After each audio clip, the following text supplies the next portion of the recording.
mwisho Chabutum, tafadhali nimeomba kwa niaba ya mafans. Kwa niaba ya DJ.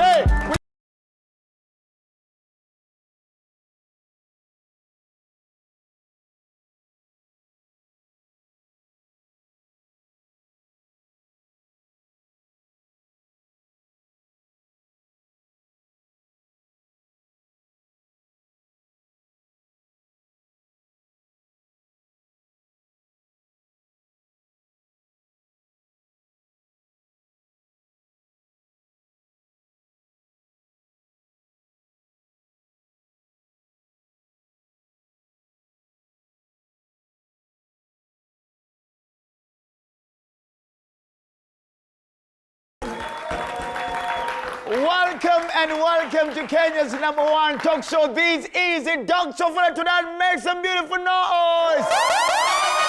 Amazing, and from my DJ on the show, Wapi Kelele and DJ Slice. DJ Slice. And to my in-house live audience, make some noise. Asanteni sana. I hope your week has been amazing. I hope you've had such a good time.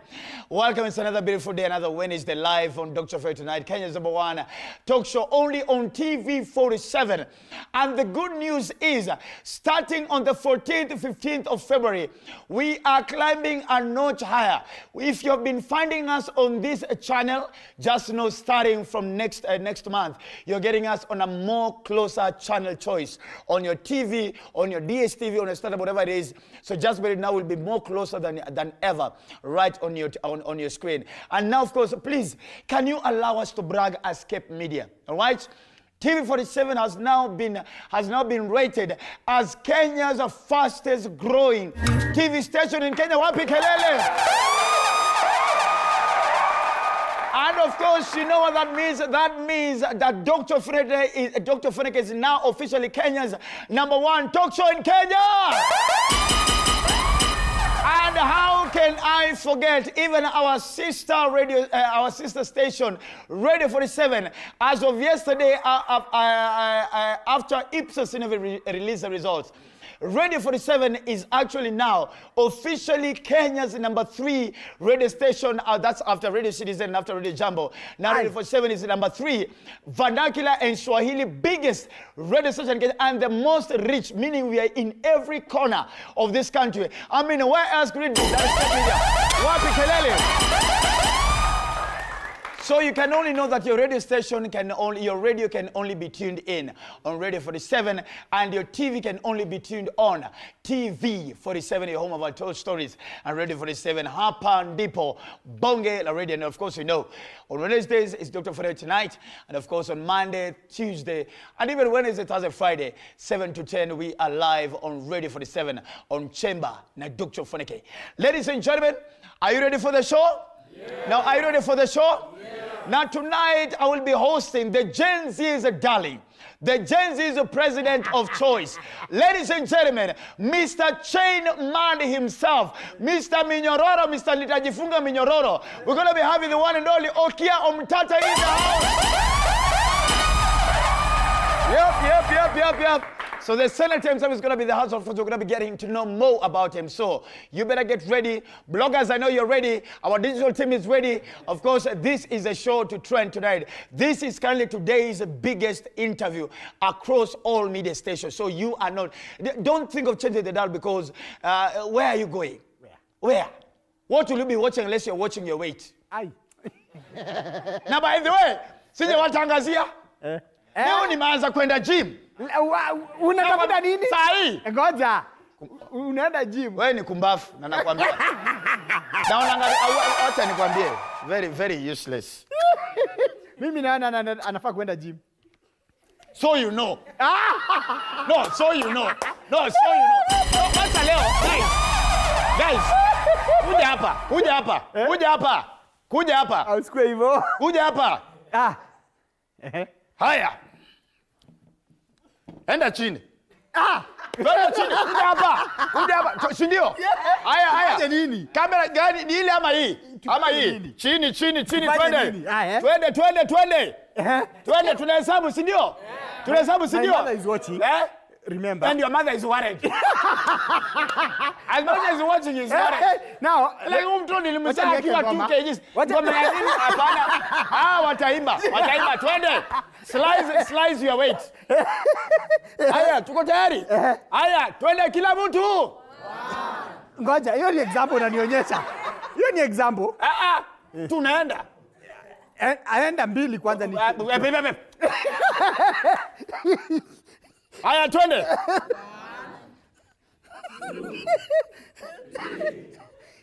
Ngoja nikwambie. Nilikuwa nataka kuongelesha. Uniambie nini? Nilikuwa nataka kuongelesha. Uniambie nini? Ujue, Uniambie kama nini? jana. Jana gani? Kwenda. So leo mazee nimeanza kwenda gym ni nini? So sasa hii edit pale kwa bio yangu ya Instagram. So najienda kwa tu comedian, TV host, radio host, director, events, Cape Media. Sasa nimeweka gym enthusiast. Nimeweka gym enthusiast. Sasa itakuwa ni mbaya. Lazima sasa kuna watu watateseka kwa sababu ile nguvu niko nayo. Somebody's daughter. Hapo nimeweka nini mkomberoni ni nini ginger unajua pale. Pale unajua ile unasimamanga kwa mlango unajua watu wakubwa wata understand. Unamalizanga round 1. Alafu unasimama kwa mlango na mwambie umesikiaje? Umesikia Ni uzito. Hiyo ni uzito. Bado round 2. Round 2. Sasa unajua unazunguka tu kwa hao. Unazunguka hao na kaboksa. Unazunguka na kaboksa. Alafu by the way Gen Z vijana wa Gen Z mjue unajua there's a difference between briefs and boxers. Right? Brief ni ile inakuhagingi. Ile na? Alafu inapatianga wanaume confidence. Juu unajainanga space. So inakufanya una feel ni kama wanyonyi yako sawa. Kumbe hakuna kitu. But boxers are safe for men because you need ventilation around your wanyonyi. Na get? So inani tu inini. Fly. Ili ifanyika tu unapata mmoja lazima pia unapata alama kwa mapaja juu ya ndoyo. Sasa watu wa briefs wametokea wapi? Watu wa briefs wametokea. Wewe pia wewe enda peke yako. Sasa ngoja. Nini? Umeongelelea boxer na hiyo nyingine inaitwa briefs. Sasa ngojeni. Niko hapa kuomba msamaha. Juu umevaa brief. Ngoja. Hiyo brief sasa nimekuja kuomba msamaha kwa ndugu yangu Kimbikimbi kwa kuwa ile ugonjwa yake ilirudi. Ile yake. Lakini ni nini anatembeanga na huyo msichana? Sasa sio msichana. Ni nini anazungana na tumemuona. Hata mimi mwenyewe nilimwambia achane na hiyo mama. Sasa umejua mama yake mwenye yako maju Australia alirudi. Sofia alirudi. Sofia alirudi. Hiyo ndio mama yake. Sasa amepata yeye na nyaka. Kumbe Kimbikimbi anakuanga amewekwa na Sofia. Sasa nasema pole. Si kamera imezimwa. Wewe Kevin zima tunataka kusenya.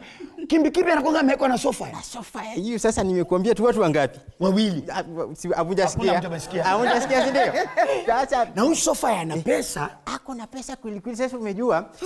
Sasa Kimbikimbi anawekwa na Sofia, wewe unawekwa na Pretty Visha. Shida ni nini? Ngoja. Pretty Visha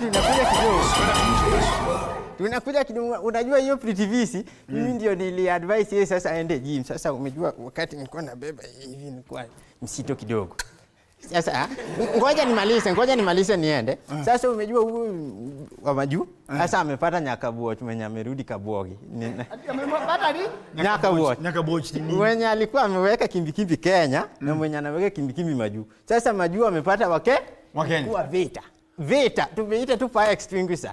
Ngoja. Tukitoka hapa tunaenda Mama Lucy. Si Mama Lucy iko karibu na Vicenta. Kimbikimbi kwa Mama Lucy. Ako Mama Lucy maternity. Sio maternity. Toka hapa.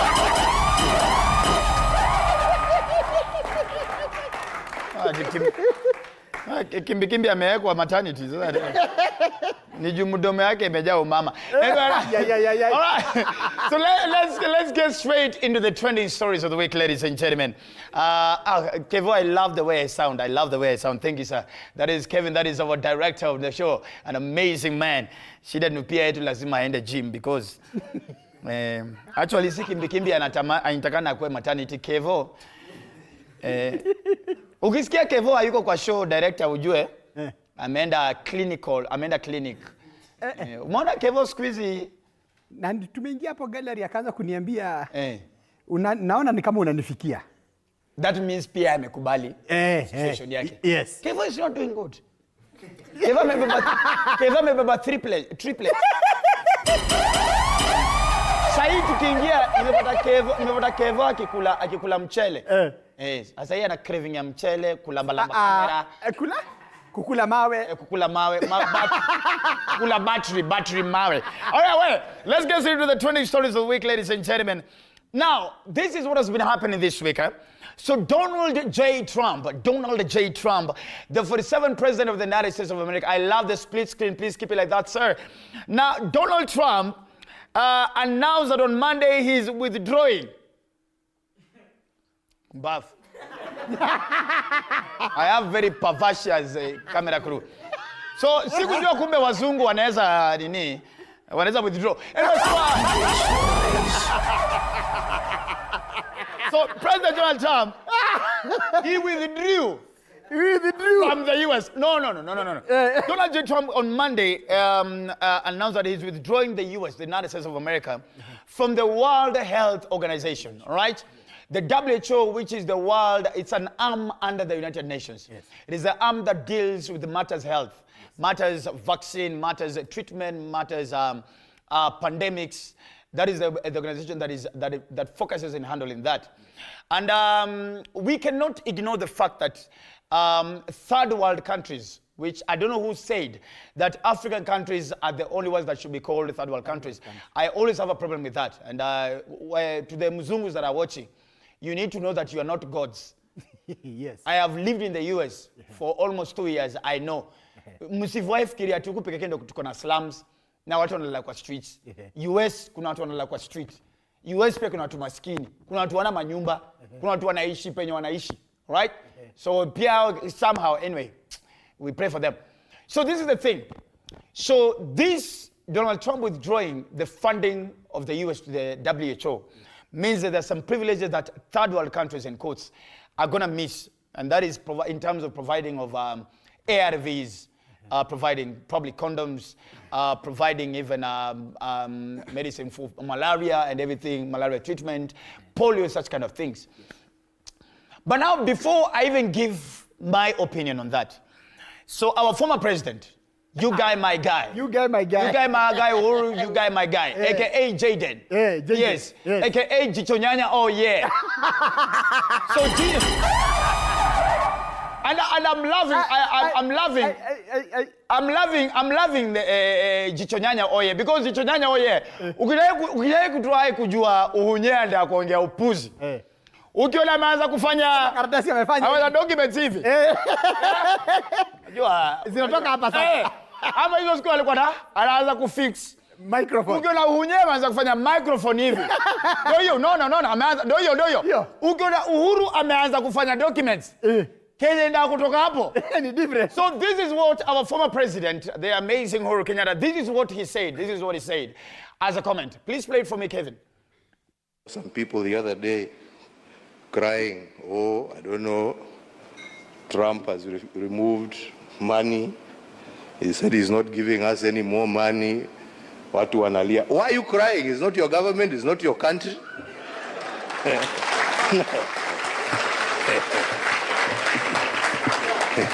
He has no reason to give you anything.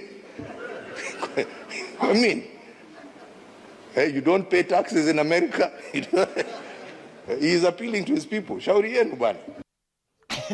So it's clear. The President Uhuru Kenyatta, former president, said, sijui nini mnapiga pia kelele. It's not your money. It's not your country. It's not your country. You don't pay taxes there. All right? Why mbona mnalia? Then ikanikumbusha we can compare Kenyans as a country to a Kenyan lady. Anateta na si yake. Ambaye amekukasirikia ati mbona hujamtumia pesa ya taxi, mbona hujambaia lunch, hujamtumia pesa ya bundles, hujamtumia pesa ya chips. And I'm like, we, mbona unapiga kelele bana? Pesa ni yangu. Pesa ni yangu. I would want somebody to explain to me like a little kid. Sijaelewa mbona mademu jam ukinyomba do ni kunyime ni do yangu. Mbona una jam na do? Ati mbona una jam? Baka unaniacha na bluetooth, una jam nini? Uami hata wewe mwenyewe uelewi. There's a day kuna dema alinitisha do, nikamnyima. You get? Because sahi nani yako hapa? Ni wewe. Ni mimi. Nani anaingia chamber? Ni wewe. Nani atafanya gig? Ni wewe. Nani ndo anapanga events za Cape Media? Ni wewe. Yeye yako wapi? Mimi, this is my rule, and I normally tell men, all right? Please don't feel the stress of providing something for a woman that her own father could not provide. Au. Wanaume. Kuna mademu wapigi makofi. Umejam. Mademu hawezi piga makofi. Number two, mademu mkienda club. Yes. Simply because you're hanging out with Dr. Ofweneke does not mean now you order the things that you've been saving on your TikTok. Yeye mwenyewe hawezi afford. Are we together? Yes. If don't order something you will not have paid for yourself, just in case Ofweneke was not there. Kama unakunywanga chang'aa yako, Piga hiyo. Piga chang'aa. So wewe umeona Ofweneke kwa hapa unataka kulisha pombe ya 10,000 because uliona nani Ambare akikunywa hiyo. Akikunywa so unasema Ofweneke anakuanga na do. Alafu inamharibikia. Inakuharibikia wewe umetoka kwa hesabu. Umetoka sijui wapi uko kahawa. Wewe unakuja hapo nimekunyisha pombe hujai kunywa. Alafu unaanza unaitapikia hapo. Naona kama maragwe kameanguka.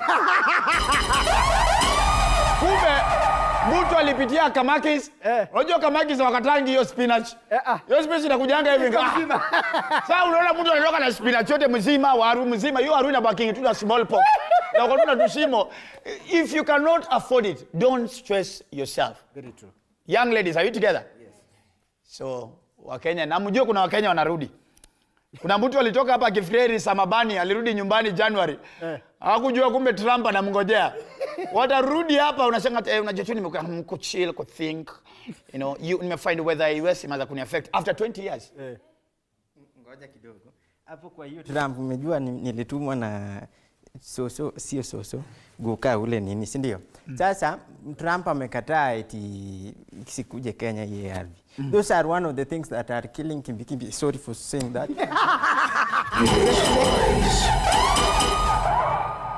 Secondly, unajua ungesema Kimbi akiwa hapa. Sitasema tu yeye ni mtoto wangu, si mimi ndio nilikota yeye huko kwa nini? Ulisema US pia watu wanatagre. Wanatagre. Ndio Kimbi. Akitagre. Sasa ya pili. Umejua watu ya US wanakataa isikuje Kenya, lakini sisi Wajaluo, sisi we are the second most intelligent people in the world after Chinese. Thank you so much. Don't correct me. I know. So, unajua hiyo ARV sitaki kusema kwa nguvu. Sasa umejua imepatikana huko Luo Nyanza. Unajua mguu ya uchuoga? Uchuoga ndio nini? Mguu ya uchuoga bana. Luo uchuoga nini chuogere? Hiyo ni nini? Hiyo ni mguu yake. Sasa ukiunganisha na mguu ya Sodom Apple. Sio ni ochok. Unachukua hiyo mguu yake na ketch. Kuna nyingine pia inatibu stomachache. Unaunganisha hizi vitu alafu unaweka phenolphthalein indicator. Then you add iodine solution. Then drop wise unaweka spirit kidogo kwa umbali. Sasa unakuja hapa. Kidogo. Toka hapa. Ngoja. Toka hapa. Unachemsha hiyo dawa ya. Please do not go and try that thing. Don't go and try that thing. Miguna is still not okay. Number 2. Would you snitch? Connecting the same story. Now apparently Wakenya wana snitchia na US. Wakiripotia na kwa federal government of the United States of America. Ati unajuslize ananga papers. Unjust because reports are though unconfirmed. Reports are that ukiripot mtu mwenye hana papers unalipwa. Uko US. Lazima would you snitch for $750. How much is that, Kevin? Hebu nifanyie hiyo converter, currency converter. 97,000. So, would you snitch? The question is, would you snitch on a fellow Kenyan to be deported back home for 97,000 Kenyan shillings. Slice, would you snitch? No, why, bro? Unamreza snitch? Snitch wewe. Slice. Kama Judas yake ilikuwa 30 bob. 30 bob peke yake baka kisi Yesu. Unajua? Mimi naogopaga. Kama 30k peke yake. Akakisi Yesu. So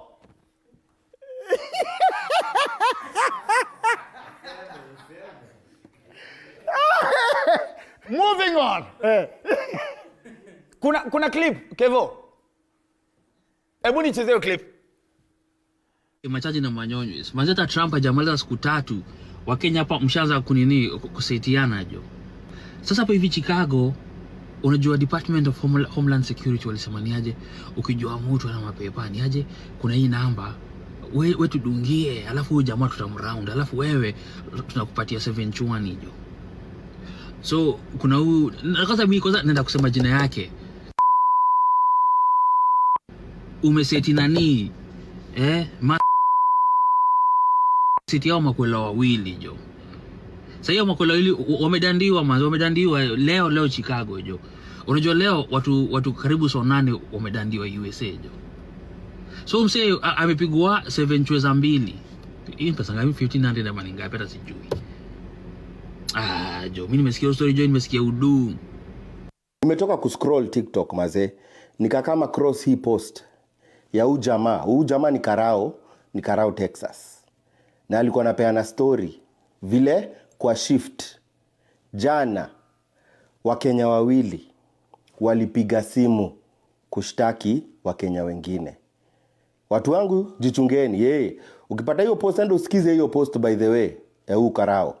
Yana sema alikuwa shift na badala uso umse anapiga simu. Mtu wa kwanza akapiga simu akiangalia namba jina anaona ni jina ya Mkenya. Akachukua anaongea na yeye, kumbe Mkenya hapo Dallas alikuwa anapiga kushtaki ati kuna jamaa ako hapo hana makara. Na akanini akapeana kila kitu, details kila kitu. Uni mtu wa kwanza. Kukaa kidogo mtu wa pili akapiga. Another Kenyan. Huyo alikuwa anashtaki mother fulani ati alikuwa anamari mlami for ati hiyo marriage ilikuwa fake. Alikuwa anamari mlami kwa paper.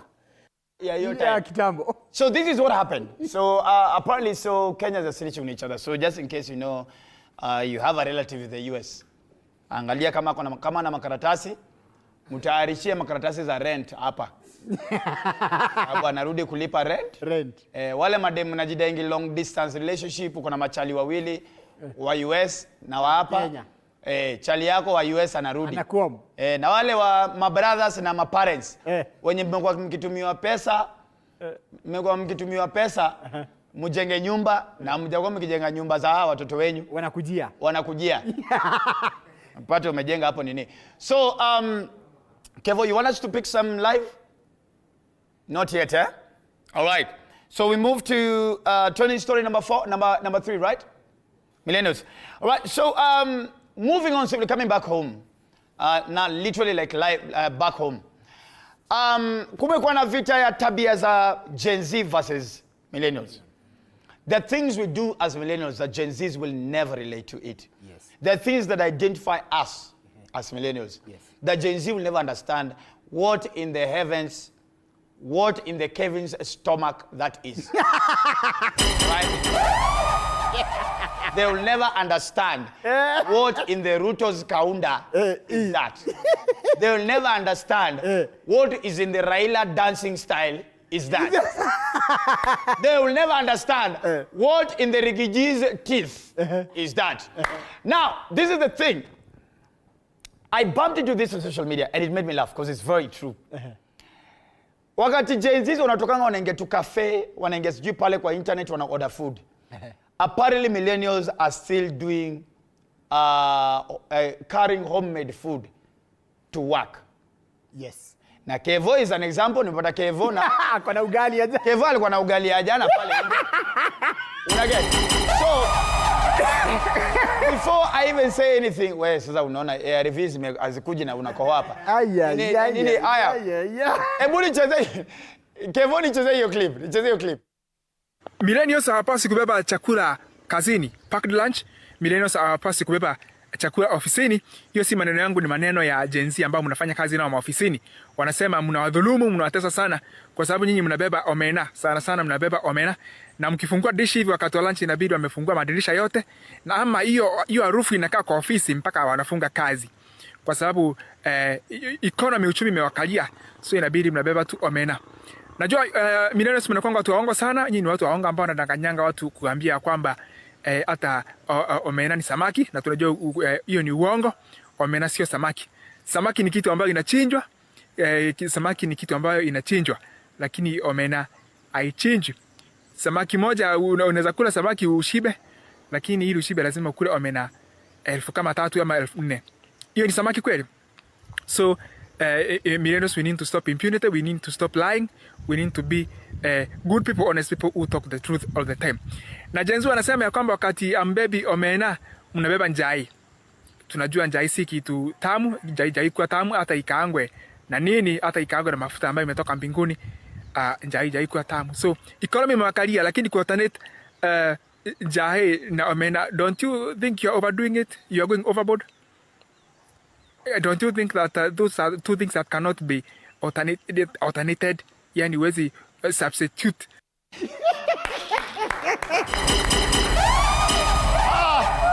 A big shout of course to King of Satire. Lynette, our producer. Lynette, we need to get King of Satire on the show live. We need to get him. I think he has a very interesting Instagram, TikTok content. Unfortunately, I agree with him.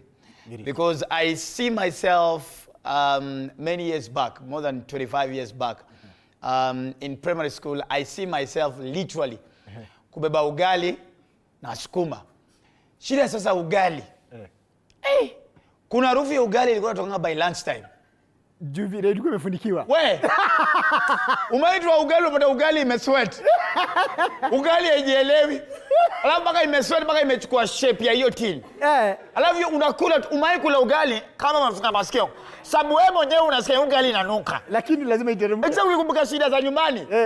Lazima sijui nani aliambia mama zetu wale wanataka sukuma kubwa. Sukuma refu. Yes. Sasa unachukua hiyo ugali. Alafu unaanza kulia ugali huko juu. The worst mistake ilikuwa acha usibebe lunch. Ukibeba lunch ubeba na ile siku ubeba lunch inajielewa kama chapo na kuku. Bro, unajaribu kungoja lunch. Haifiki. Sasa kile mtu alikuwa anafanyanga. Kile mtu alikuwa anaduli alikuwa anachukua ka desk hivi. Sasa umekaa hivi. Iko tu hapo. Unaona huko mwalimu amatsa na bo. So ulikuwa unafungua ka desk. Unafungua ka desk hivi. Unakatoa unakafanya hivi unakafanya. Alafu unaulizwa what are you doing? Sasa shida ni hii. Upatikane. Wakati uko hivi unakafanya. Unasikia mimi unasema Sunday Bush answer to us, what is the definition of body mass? Unaichukua unatupa. Watoto wangu afadhali waende tu shuleni wanapatia chakula please. Hawezi pitia vitu please. Chari, unajua hapo ukigusa hapo kwa omena na samaki, hiyo sasa umeguza mlima ya huku kwetu. Hiyo sasa ni mlima yetu. Usiguse mlima omena. Sasa unajua au jinsia hawajui utamu ya kubeba chakula.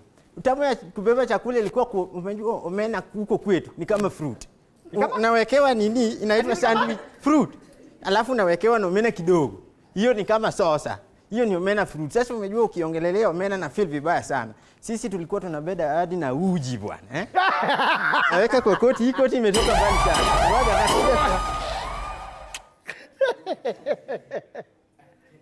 Unataka uji hapo na kunywa na snow. Mimi nakumbuka githeri na mahindi choma. Mahindi choma kwanza ulikuwa unadondolea kwa mfuko. Wewe Kevo kabla tuende break. Kwanza mahindi choma. Unadondolea hapo. Msho. Na inakuchoma bado. Unakekanga hivi. Unakadondoanga one by one. Unateremuka. But time inafika short break. Imebaki saa ile kisokoro yenyewe. Na jenzi ya mjui. Kisokoro haiko inatupwa hivyo. Ili kwa sasa kwanza ilikuwa ni ya kuchemusha. Ilikuwa ni ya kuchemusha. Kuna kachumvi fulani kwa kingi. Hakuna supu tamu. Kama supu ya mchemsho. Alafu kwanza kuna kale kakichwa kama mahindi. Unakatafunanga. Hapo kwa sababu ndio mahindi bado ni mbichi. Mpaka unakauma. You guys. Why are we standing? Mimi naona jenzi wanatupa mahindi, I'm like, ujanyonya juu supu yake. Upate Afrika chumvi kameshika vizuri.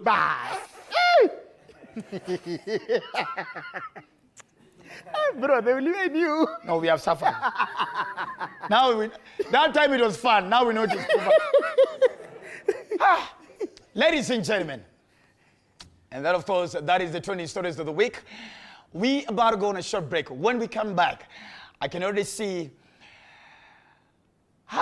the Gen Z's favorite president, ladies and gentlemen, and the senator for Busia, and a man that I respect, and a man that has fought. This is our real day freedom fighter. Ladies and gentlemen, when I come after the short break, the one and only Senator Honorable Okiyah Omtatah, live on Kenya's #1 talk show, Dr. Ofweneke tonight. See you after the break. Wabi makofi.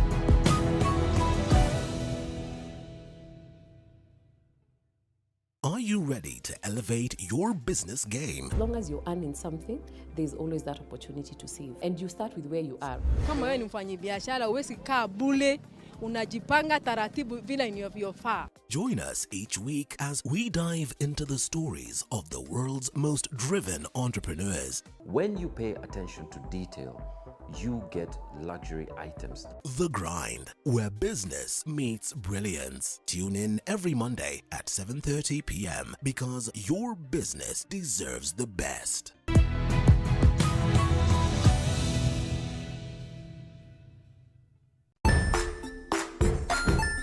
Hey there, friends. Welcome to Kids on the Block, where fun and imagination come alive.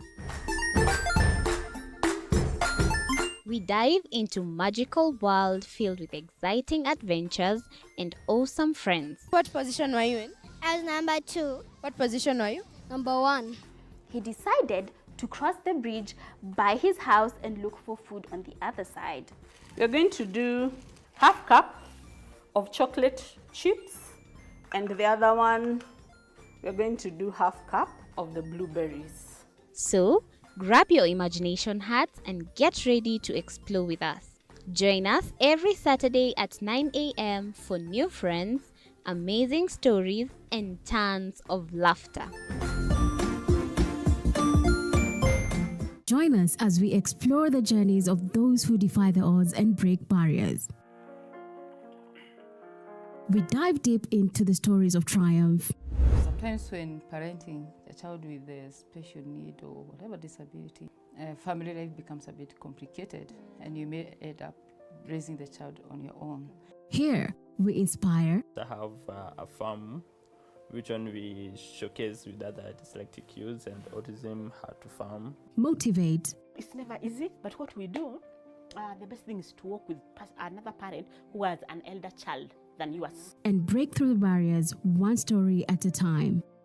Push your boundaries beyond the limit. Saturdays at 8 p.m.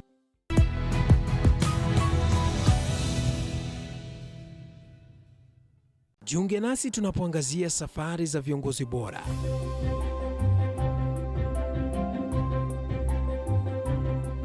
Kutoka kwa ushindi mkubwa hadi masomo magumu. Wakati wetu kwamba wasichana si wa kusoma, ni wa kuolewa, ng'ombe ipatikane, wazazi wakuwa watajiri. Tunashughulikia yote.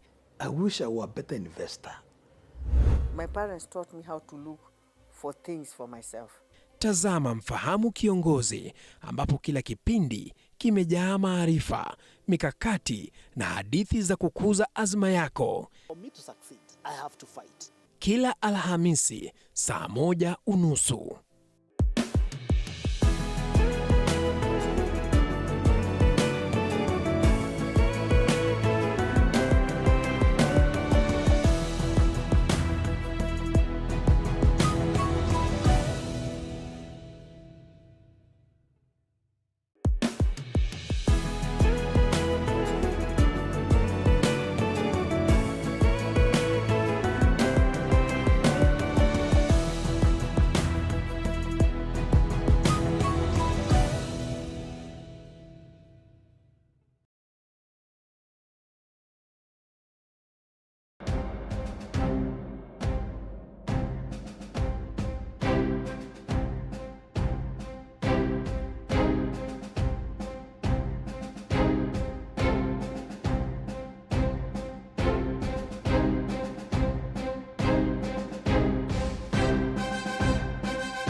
You are definitely watching TV47, your home of untold stories, of course. My name is the Eagle himself.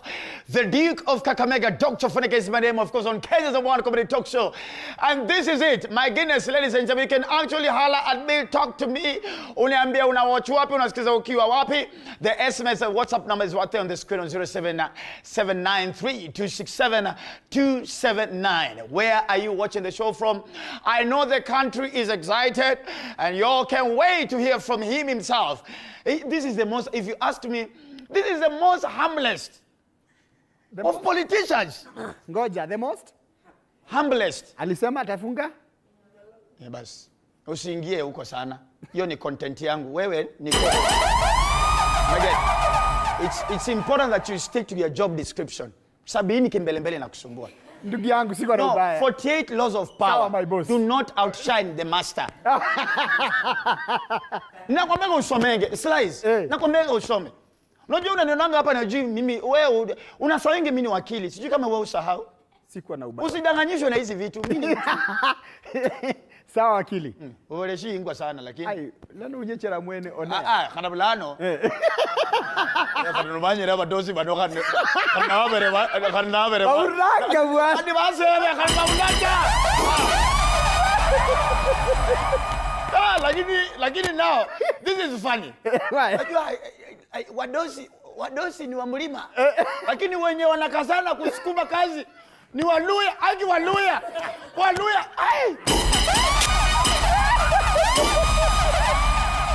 Unajua kitambo nilikuwa nasikianga ati wamama wana brag. Ati wewe house girl wako ni kutoka wapi?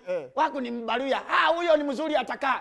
You know, in the beginning I used to think it's a good thing, but now come to think of it. Nah. There's something. Ati watchman wako ni Mluya? Waluya wanakaanga. Uzuri kwa mabibi pia. Kwa mabibi. Labda siku hizi Waluya wetu siku hizi wameng'ara. Wamesoma. Alafu sasa sijui ni nini wanajipaka. Umeanza kwa kwanza tu hapa Maragoli. Kwa hii kona ya hapa Tiriki, ukiingia hapa Busia, alafu Wakuisero, of course. Wakuisero, ni Bukura. Lazima ungepusha agenda ya Bukura. Ladies and gentlemen, let me go on the jeep. Give me the jeep, Kevin. Ladies and gentlemen, I don't want to talk too much. I don't want to waste the rest of Kenyans. Please, kuna simu. Aya, lete Amos. Hello. Hello. Hello, sir. Good evening. This is Dr. Ofweneke tonight. How are you, sir? Hello, naitwa Amos. Yes, Amos. Nakwenda kwa Kizungu lakini wewe ni nani? Unaitwa Amos? Amos Ibawakonyo. Kutoka wapi? Kutoka Karatina hadi kuna Dimaini. Haki sija kusikia. Karatina, Kemodo. Jera Modo. Hello. Toto ya hamwe. Mbona ukikuya na unataka hivi? Unasemaje? I love the show. Talk to me. Unasemaje, Amos? Naitwa Ibawakonyo kutoka Dimaini. Naitwa Ibawakonyo kutoka Dimaini. Amos, wachana na simu ya bibi, tumia yako. Amos, toroti. Tigana ke. Chukua yako. Tigana na bibi ama tumia. Tigana na bibi ama tumia. Uraiwa. Usiski. Hawezi sikia kwa sababu simu si yako. Ni yangu hii. Toroti wiwa. Nekewe. Amos, thank you so much. I cannot get you clearly. I think there's a network problem, but thank you so much for watching the show. And salamia kile mtu Karatina mwambia salamu za Dr. Ofweneke na Dr. Ofweneke team. Imewafikia. Aya, give me one more phone call. Is there another one? Aya. Simameni, msiniaibishe mbele ya president. Simameni. All right. Ladies and gentlemen, it gives me a lot of honor and pleasure. This is the man who has been part of the liberation in this country. He has fought for each one of us, and some of the laws that have been passed has solemnly been because of this amazing gentleman. This man has come out very strongly in the late months and days in strongly speaking for the rights of Kenyans and even fighting against some of the government policies that have been passed. We cannot ignore him, hate him or love him, but you cannot ignore him and his efforts. Ladies and gentlemen, for the first time in Dr. Ofweneke tonight, please put your hands together as I invite the presidential aspirant 2027, at the same time, the Gen Z for right presidential of choice, and at the same time, ladies and gentlemen, the senator for Busia County, Mheshimiwa Honorable Okiyah Omtatah.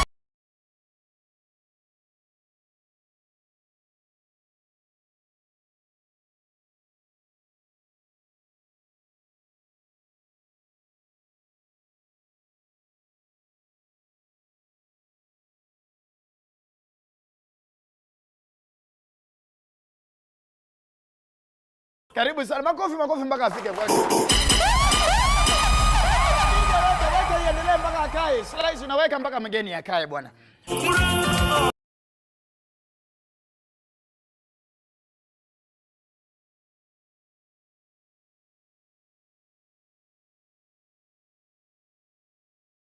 Thank you.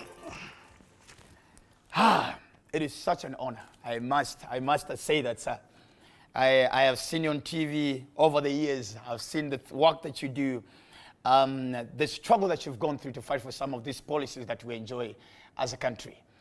But before we go far, najua nimejaribu dance pale nikaona kidogo. You know, there's something about success and dancing. Jimbo na zipelekanangi. Sijui kama realize successful people don't know how to dance that much. Yes. Yeah, na nimerealize pale kidogo kudance. But kuna video tumeona. Kuna sijui Lynette, you have it? Ebu cheza hiyo video ya mheshimiwa akidance. Cheza tu hiyo video ya mheshimiwa akidance. Nipe. Independência, viva Moçambique, 26 a 30 de abril, quarto congresso, Frelimo Oye, a luta continua. Oh, Marechal Samuel Michel, Canimambo.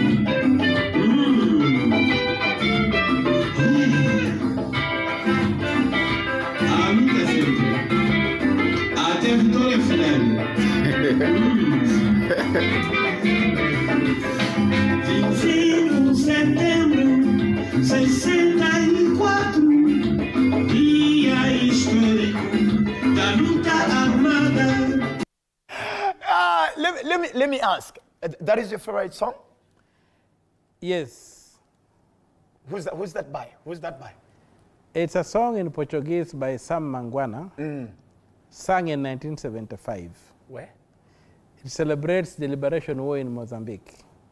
Everybody shouts, "A luta continua, A luta continua." That's where it comes from. 1975, where were you, sir? 1975? I was in Standard 5. Standard 5? Yes. Which school was this? Kwangamore Primary School. Yeah, Busia. So you are born... But it's in Busia, but it's not on the map of Kenya. Anymore? No, it's not. No, it's there, but it's not. The school still exists? Yeah. Do they know you're an alumni? They do. It's a unique school because the governor Ojamong na mimi tulikuwa tunachapwa viboko chini ya hayo maembe and the women rep. So Busia, one school has produced the governor, the senator, and the women rep. Yes. Let's appreciate the school. What? Let me ask. How would you describe the young Okiyah Omtatah? Was he stubborn? Because I tend to think you're very stubborn, sir. I don't think I was stubborn. Hey. Yeah. Because I spent a lot of my time with my grandfather. So, you know, grandfathers are lovely animals. So yes. I took up a lot about him. He owned a tractor, and I admired him with this machine. So I didn't spend a lot of time with my father, who was a teacher, and my mother was a teacher. But my grandfather was a big influence on me. And so he believed in working with his hands. Yeah. And he gave me that work ethic. Wow. The only thing I didn't like is that he could wake me up at 4 in the morning to go and sit outside. To do what? To watch the world. Otherwise, I'll wake up when the world is gone. I've never understood it. What kind of philosophy is that? So you used to, you and him or plus other siblings of yours? No, me and him. So Sakumi, Okiyah ameamshwa? Yeah. So you just, were you living on a mountain? No, it's a hill or something? The topmost part of the village. Because my great-grandfather was the first settler there. So he took the prime part of the village. So that's where we are. So if ever flood was to come, it will be the last to move. From primary now into high school.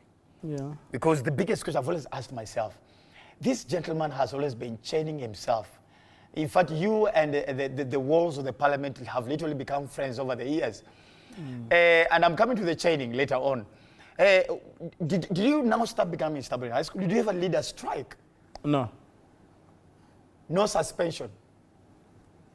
Right from standard 1. No suspension, no bad report. So hii kichwa ngumu ilianzia wapi? And I even remember in 1973 when I was in standard 3, and I think they were fundraising money for the KICC. J.M. Kariuki. The vice president at that time? No, he was an MP, the late J.M. Kariuki, came to our school. He was coming from behind, he passed through the school. The school had performed very well.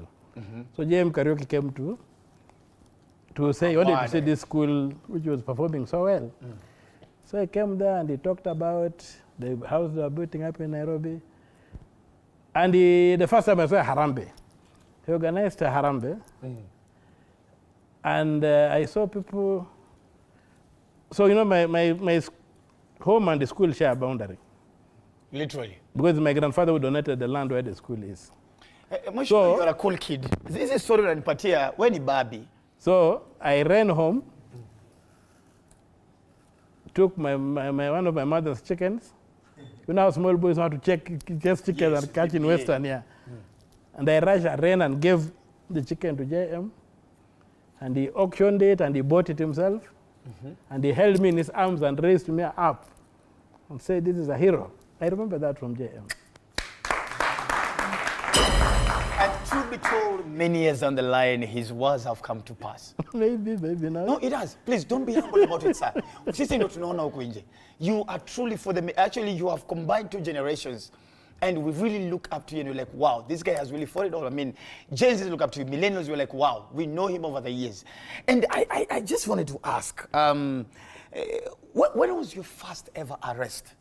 Maybe I should comment about that dance. Okay. Liberation. It was a victory dance. And I didn't choose the Sam Mangwana song for no reason. The other man you see in the corner there is called Mushere Bernard. He's a fraud auditor. From October, we have been doing one thing with Mushere. Because you remember the Law Society went to court and said the court, we don't know how much money has been borrowed by Kenyans. And the court ordered the government to tell us how much it borrowed. Yes, I remember that time, sir. Now it's like me coming at you asking a thief, can you tell us how much you have stolen? He will say, I didn't steal. So the answer the government is going to bring is, I have not borrowed any money out of the law. So he sat down in the chair and said, this cannot happen.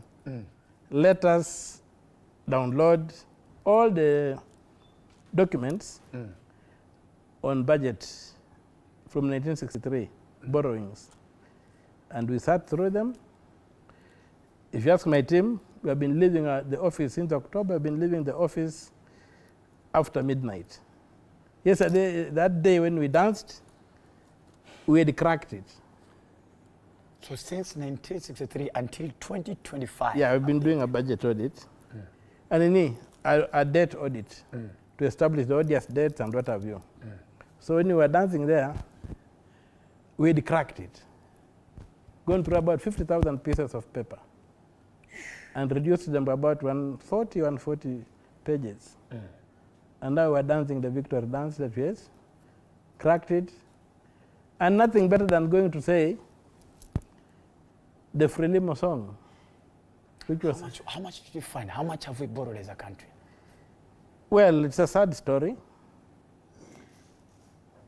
When by the time Mwai Kibaki was leaving office, we had borrowed about 2.7. After Kibaki left office, Parliament approved, until 30th of November last year, Parliament approved some 2.6 trillion. Now, but we have borrowed in a close to 12 trillion shillings. As a country? As a country, but only approved, the only valid amount is the 2.7 trillion, which was borrowed under the old order, which was not very clear. But under the new order that's clearly defined how to borrow, that you propose in a budget, you take it to Parliament, Parliament approves, and you proceed. You have only borrowed about 2.6. So in total, when you take 2.7 plus 2.6, you get not much, but about 5.3 or so. But our debt is about 12 trillion.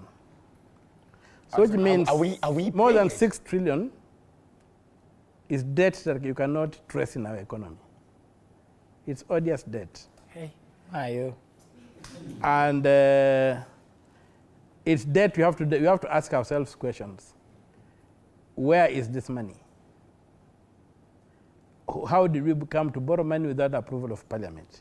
Because under the design of the Constitution, the President is supposed to be a lobbyist, begging Parliament to allow him to do certain things. He has appointed people, take them to Parliament for approval. He has a budget, propose it to Parliament for approval. So the President should be begging Parliament.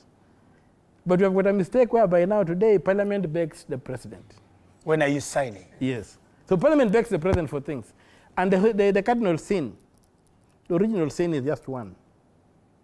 Is a failure for us to do what the Constitution requires, to separate the Treasury and the Ministry of Finance. Ministry of Finance, yeah. Yeah. So that the president cannot access money. Today, the president can go to a place with all the good intentions. And is challenged by people say, we want something to be done here. He will simply say, well, the PS Finance, can you get so much money for these people? Now, that thing is not in the budget. And the law says the only way you can get money from the consolidated fund is by budget, approved by budget, supervised by the controller of budget. Budgets. Now, this thing is not in the budget. Instead of the president saying, where's the RMP or the MCA, can you go and raise a motion? This, I can see this is an emergency, raise a motion in Parliament for a supplementary budget to give us money. He simply tells the Treasury, get money. So the president becomes a giver of goods, you see. So we reverse roles. Now, Parliament, which is supposed to be the one to allow the president to spend money, because the president proposes a budget.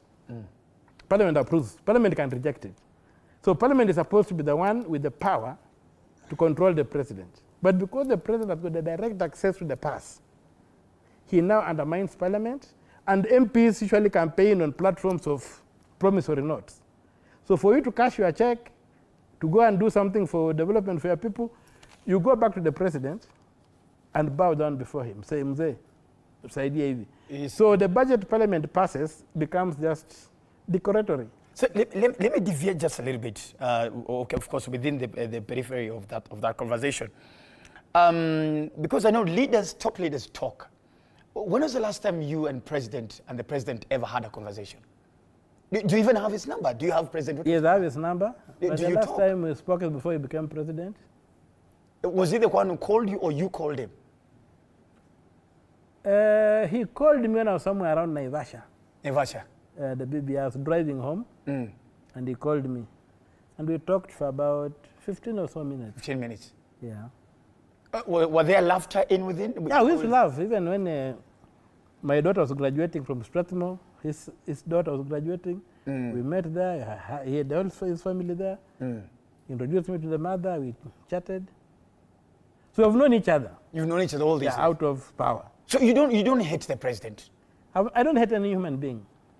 Clean-hearted man. I don't hate the sin, I hate the sin.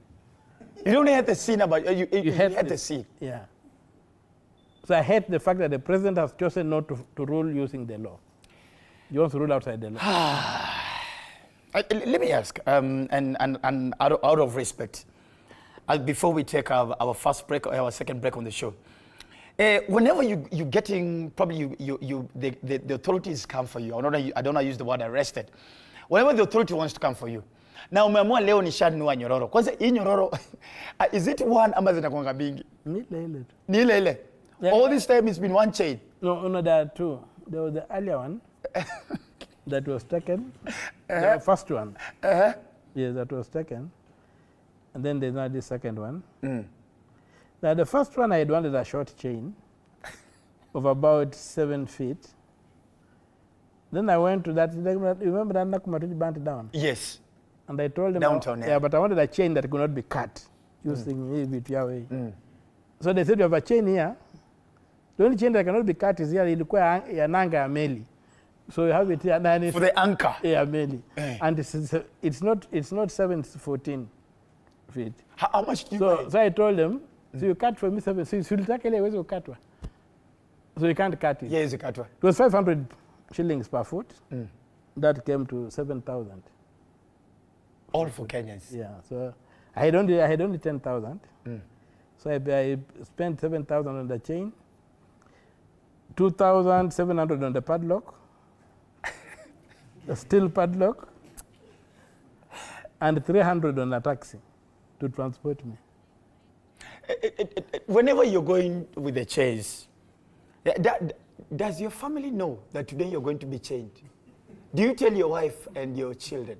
I don't think that's a family affair. It's not a family affair. So them, they see it in the news as Yeah, us. they're just Kenyans. They see it on the news. Just hold on to that side. So we know the chains are 2. The latest one was almost 7,000. That is the price this man is paying for some of these things. And the family doesn't know. Bibi yako tu nyumbani anasema bwanangu utafika saa ngapi nyumbani? Kumbe bwanangu kumi jororo. Ladies and gentlemen, hosting the one and only Honorable Okiyah Omtatah, Senator Busia County, and a presidential aspirant as well. Senator From Busia, not of. From. In my oath of office, the word Busia did not arise. It's the governor it's the governor's oath of office that has the word Busia. My oath of office has the word Kenya. So I'm the Senator of the Republic of Kenya. From Busia, elected by people of Busia. I can go to Nyeri and demand accountability. The Senator Wamatinga of Nyeri can go to Busia and demand accountability. We are senators of the Republic of Kenya. Khalwale can demand accountability from Mombasa. Yes. And the same members of the National Assembly.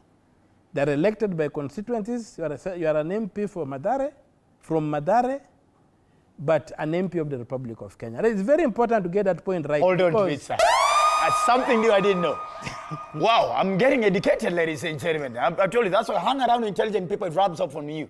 They normally say if you hang around 5 fools, count well. They are not 5. Ladies and gentlemen, we'll be back on Dr. Fred tonight. See you after a short break. We'll be back home.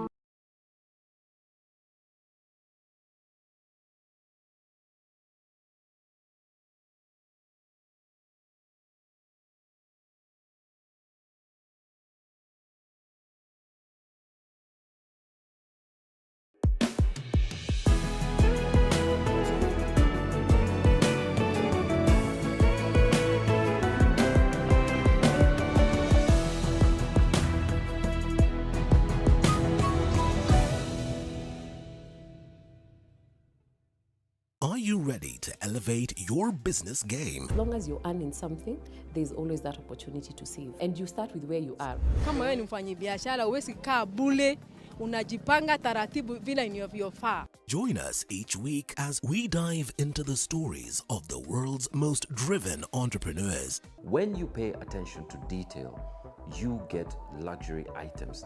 The Grind, where business meets brilliance. Tune in every Monday at 7:30 p.m. because your business deserves the best.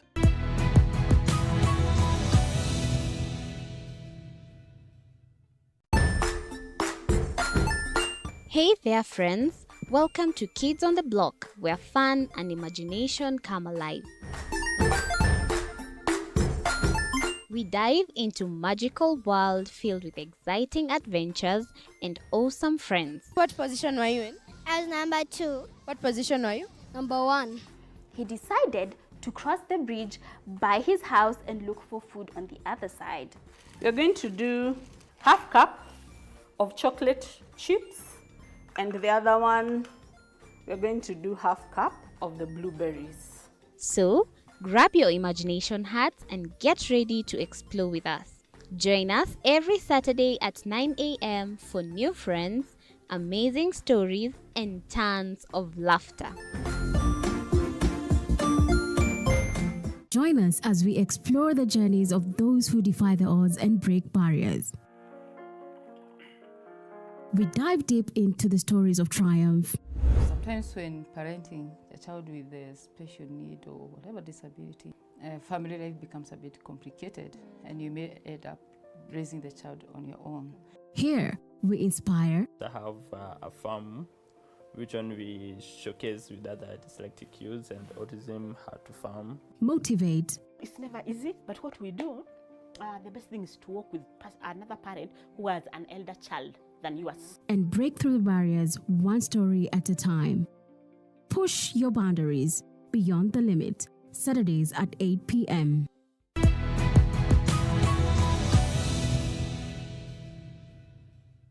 Jiunge nasi tunapoangazia safari za viongozi bora.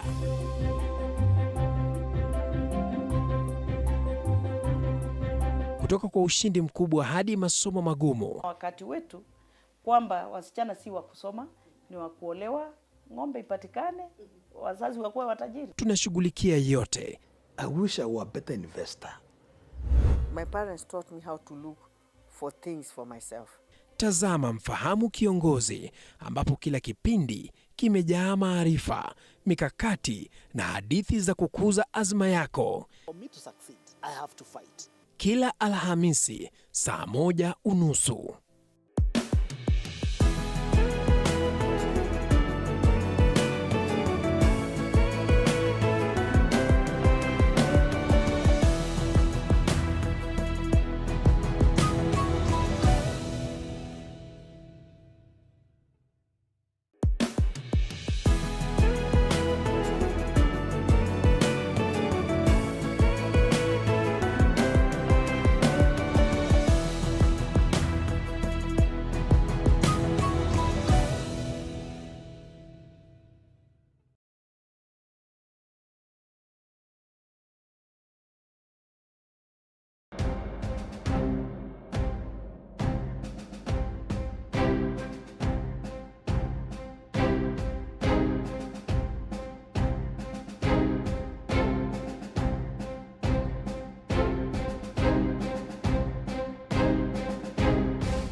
Welcome back, ladies and gentlemen. This is Kenya's #1 talk show, Dr. Ofweneke. Tonight, my name is the Eagle himself, the Duke of Kakamega. Dr. Ofweneke is my name.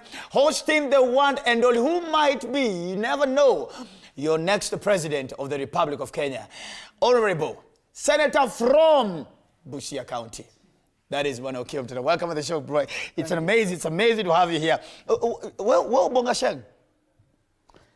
You know, Sheng is like mtu ujibu kwa Sheng. Sheng iko kama ile kidudu cha ukimwi.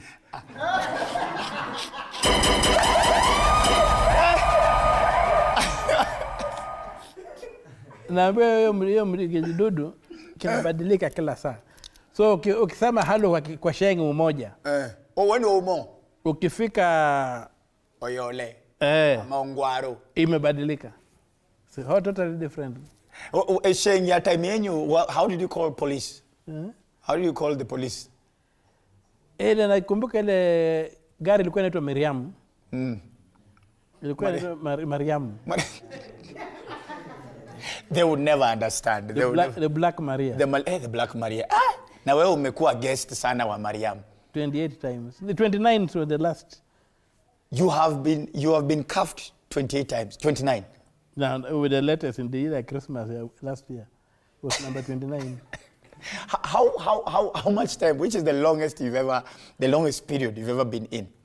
The day we evicted Kimunya. Ilikuwa inaitwa Mumunya Kimunya. Yes, Mumunya Kimunya. For Kenya to continue, Kimunya must go. Yes, I remember. Tunaenda kumumunya. So tukamumunya Kimunya, tukachukuliwa.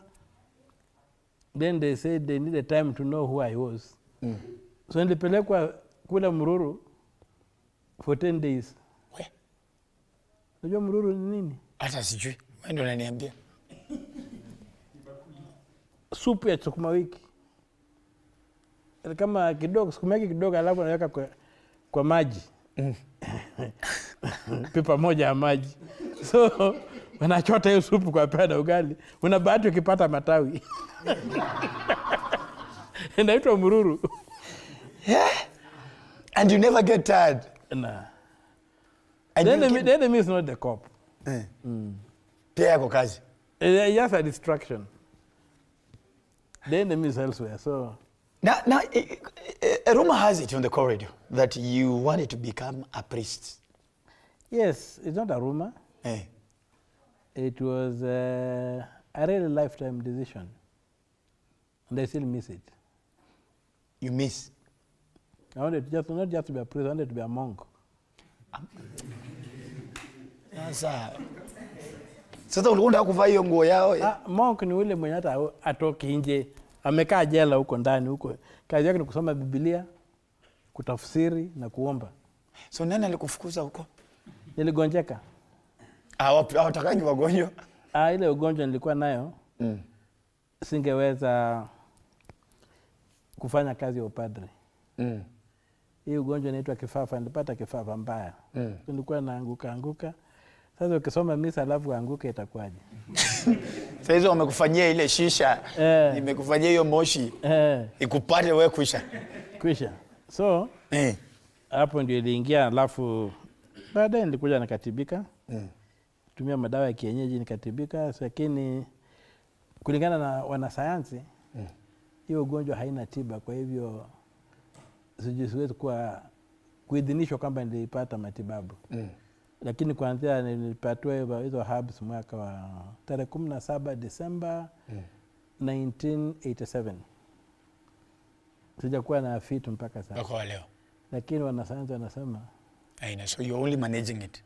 They say they don't know what happened, but they cannot certify me cured. They've checked, it's not there. But they say they can't say it's cured because it will be unscientific. Well, because now I am worried because the Constitution says, and you're a student of the Constitution of Kenya 2010 promulgated, is that one of the requirements of being getting on the ballot box as a presidential aspirant is that you have to be health-wise, you have to be fit. I'm fit. Is he fit? I've not had a fit since 17th of December 1987. If that's not a cure, I don't know what it is. I've gone to the ECCG. They can't trace the abnormal signals that you're doing there. So, I'm cured. I'm not sick. Apart from that, the self-proclaimed Luya voice, the Kotu chairman, Francis Otwoli, said, Okiyah is poor. He's poor. He doesn't have money to become the president. Is Okiyah Omtatah poor? He was saying Okiyah is not a thief. And they can't make president because they want a president who is a thief. So do you have the money to vie, sir? I'm not looking for money, I'm looking for votes.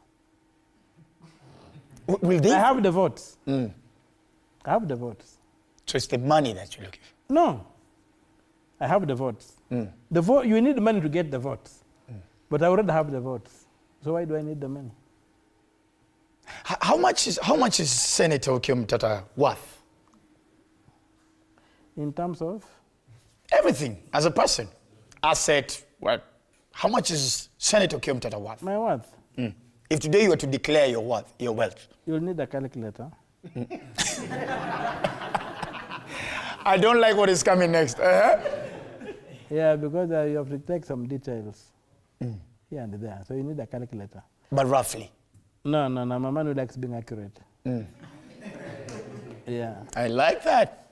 I like being accurate. Precise. Yeah.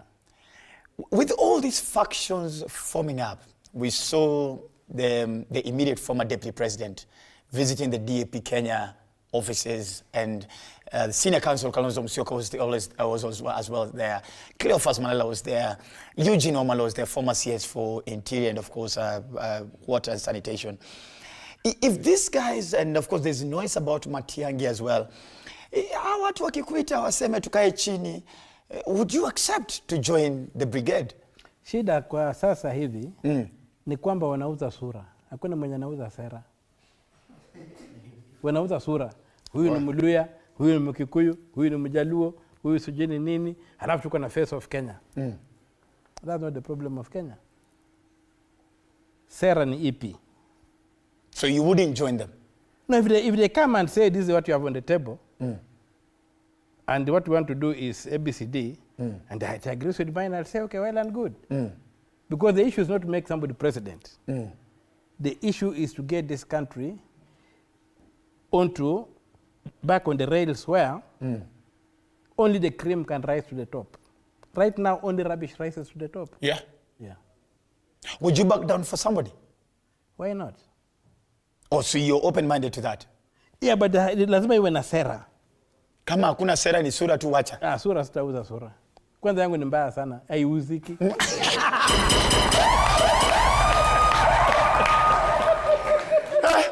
Huyu ni rais ambaye amejikubali. Rais amejikubali. Oh, my goodness. Before I let you go, sir, Kevin, can I ask the play questions? Do I have at least two? All right. Sir, before we let you go, because I'm being told our time is almost done, what message do you have to the Gen Z generation, then the Kenyans who are watching on that camera? What message do you have for them? I think the issue is that Kenya is not a failed state. Kenya has got failed politicians. Kenya has got failed professionals. We need to get politics working. We need to get the professionals working. But we need to begin somewhere. And to get all those things going, we need to implement the Constitution, understand the Constitution, implement it, and breathe life into all the institutions that the Constitution anticipates. Nice. Including having an independent treasury. That one, for me, the day the president cannot call the Minister for Finance when he's broke and he's given money, he calls Omtatah and says, Omtatah, leo umekaaje bwana, unaweza kunirushaka 50? Yeah. The day the president is able to do that, this country is safe. But if the president has to go to the public till at will because he has just made a call to the PS Finance or to the Minister of Finance, we are in the woods. Because that's the money that is used to corrupt and confuse institutions. So ladies and gentlemen, I'm sorry I'm being told our time is done. Sir, I wish you all the best. I know we're going to have you on the show again. Okay. Almost 2 hours, tafadhali. And even I'm telling it as your team is listening. Tukiwa almost tumekaribia, tafadhali, tukikuita kuja tena, tukiwa tumekaribia. So we also get to know how things are heated up. But tuna mkorogo unaochemka mahali. Unajua mkorogo? Unachemka mahali. Ikiiva si tunatuambia? Mtaalikwa. Leo mkorogo ni kwamba tunataka kuanza kampeni ya vijana kujisajili kuwa wananchi wa Kenya, wapate vitambulisho na wajisajili kuwa wapigaji kura. Asante. Thank you. Kuchapa hiyo campaign. Asante sir. Such an honor, sir. All the best ahead and all the support. Ladies and gentlemen, it has been the one and only live on Dr. Ofweneke tonight. It has been the one and only Senator from Busia County, Honorable Okiyah Omtatah, live on the show. Asanteni sana, see you again next week, same time. This is now Kenya's official #1 talk show. Dr. Ofweneke is my name, the eagle himself, the Duke of Kakamega, alongside DJ Slice, my in-house audience, and all of you Kenyans that are watching the show. Have a good night to all the ladies and to all the men. You can sort yourselves out. Have a good night and bye-bye.